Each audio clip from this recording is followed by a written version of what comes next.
Hello guys, welcome back to my channel. আমার চ্যানেলে তোমাদের সবাইকে স্বাগতম। আজকে আবার চলে এসেছি বেদের টপিক নিয়ে। এর আগের দিনও বেদ সম্পর্কে আমরা আলোচনা করেছিলাম, যেখানে ছিল বেদের স্বর, পাঠ, সেগুলো। আজকে আমরা পড়ব বিনিয়োগ শব্দের অর্থ কী। চলো তাহলে ভিডিওটি শুরু করা যাক। বেদে কথিত বিনিয়োগ শব্দের অর্থ হল বিনিয়োগ নাম কর্মভিঃ সম্বন্ধঃ। বৈদিক যাগকর্মের যজ্ঞকর্মের সঙ্গে মন্ত্রের যে সম্বন্ধ থাকে তাকেই বিনিয়োগ বলা হয়। অর্থাৎ বৈদিক যে যজ্ঞকর্ম অনুষ্ঠিত হয় সেই অনুষ্ঠানের ক্ষেত্রে যে মন্ত্র পাঠ করা হয় সেই মন্ত্র এবং যজ্ঞের সম্বন্ধকেই বিনিয়োগ বলে। বিনিয়োগ কথাটির সাধারণ অর্থ হচ্ছে বিশেষ রূপে নিয়োগ বা প্রয়োগ। বিশেষ বিশেষ যজ্ঞের বিশেষ বিশেষ স্থানে মন্ত্রপাঠের যে নিয়ম তাকেই বলা হয় বিনিয়োগ। বিনিয়োগের প্রকারভেদ প্রধানত দুটি। 1 নম্বর হচ্ছে সামান্য বিনিয়োগ, 2 নম্বর হচ্ছে বিশেষ বিনিয়োগ।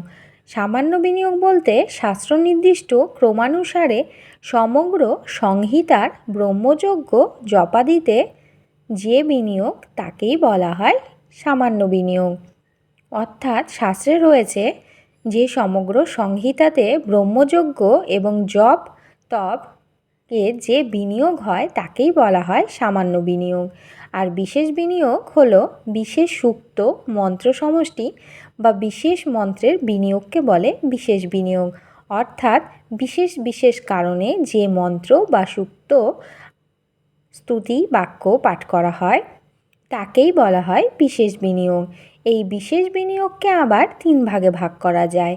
একটি হলো সুক্ত বিনিয়োগ, অপরটি হলো ত্রিচাদি বিনিয়োগ এবং 3 নাম্বারটি হলো ঋগ বিনিয়োগ। একটি সমগ্র সূক্তের বিনিয়োগ হচ্ছে সুক্ত বিনিয়োগ। পরপর 3টি ঋগ মন্ত্রের বিনিয়োগ, অর্থাৎ যেখানে 3টি ঋগ মন্ত্রের বিনিয়োগ হয় তাকে বলা হয় ত্রিচাদি বিনিয়োগ এবং একটি ঋগের বিনিয়োগকে বলা হয় ঋগ বিনিয়োগ। দেবতা শব্দের অর্থ কী? বেদের প্রতিটি মন্ত্রপাঠের সময় দেবতার জ্ঞান অপরিহার্য।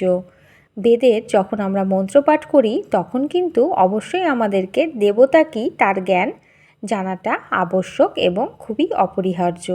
দেবতা প্রকৃতপক্ষে হল মন্ত্রের বিষয়। সর্বানুক্রমণীয়কার কাত্যায়নের মতে যা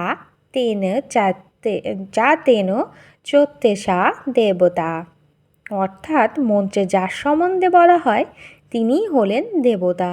দেব এবং দেবতা শব্দ সমানার্থ। দেব এবং দেবতা দেব শব্দের উত্তর তলপ্রয়োগ যোগে স্ত্রীলিঙ্গে দেবতা শব্দটি নিষ্পন্ন হয়েছে। ছন্দ শব্দের অর্থ হল বৈদিক মন্ত্রের যথার্থ পরিচয় লাভ করতে হলে ছন্দজ্ঞান অপরিহার্য। ছন্দ ছাড়া কিন্তু বেদমন্ত্র পাঠ অসম্পূর্ণ থেকে যাবে। ছন্দজ্ঞান বৈদিক মন্ত্র পাঠকে সুসম্পন্ন এবং শ্রুতিমধুর করে তোলে। ছন্দর দ্বারা বেদমন্ত্র উচ্চারণ করলে বেদমন্ত্রের মাধুর্য অনেক গুণ বেড়ে যায় এবং সেটি শুনতে অনেক শ্রুতিমধুর লাগে। বলা হয় যে ছন্দ পাপ থেকে যজমান ও পুরোহিতদের আচ্ছাদিত অর্থাৎ রক্ষা করে। ছাদায়াতীতি ছন্দাহা। ছন্দের সূত্র হল ছাদায়াতীতি ছন্দাহা।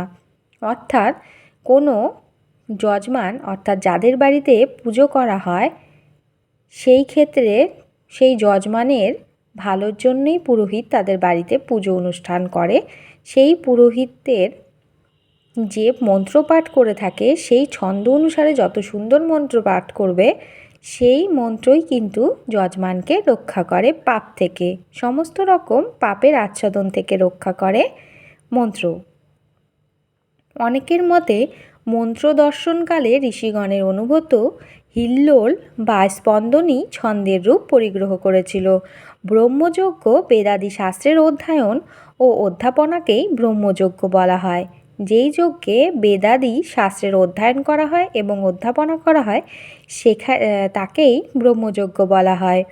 এরূপ অধ্যয়ন ও অধ্যাপনা দ্বারা মন পার্থিব আসক্তি থেকে ঊর্ধ্বগতি প্রাপ্ত হয় এবং ক্রমে তার ব্রহ্মজ্ঞান জন্ম বলে বেদোধ্যায়ন ও অধ্যাপনা ব্রহ্মযজ্ঞ নামে অভিহিত।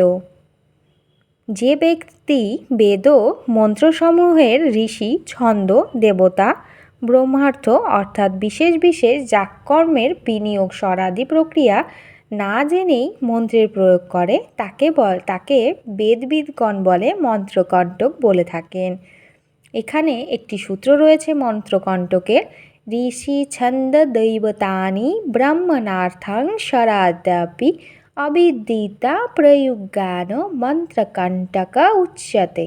ঋষি শব্দের অর্থ ঋষিহি দর্শনাৎ, অর্থাৎ বেদমন্ত্রের যিনি দ্রষ্টা বা রচয়িতা তিনিই হলেন ঋষি।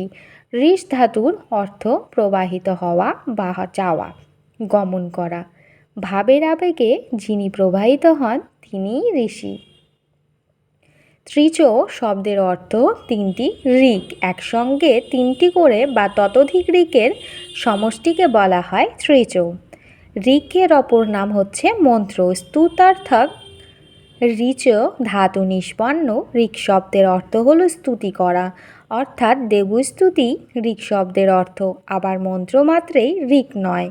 তেষাম ঋক যথার্থ বশেন পাদ ব্যবস্থা, অর্থাৎ পাদবদ্ধ ছন্দবদ্ধ পূর্ণ অর্থপ্রকাশক মন্ত্রগুলিই হলো ঋক। আজকের ভিডিওটি এ পর্যন্তই। যদি ভালো লেগে থাকে লাইক, কমেন্ট ও শেয়ার করতে ভুলো না। নেক্সট ভিডিওতে আমরা প্রাতিসাক্ষ্য, ঋক প্রাতিসাক্ষ্য, মন্ত্রের অঙ্গ উপবেদ, বেদব্যাসকৃত বেদবিভাজন, দানস্তুতি এগুলো সম্পর্কে জানব। Bye guys.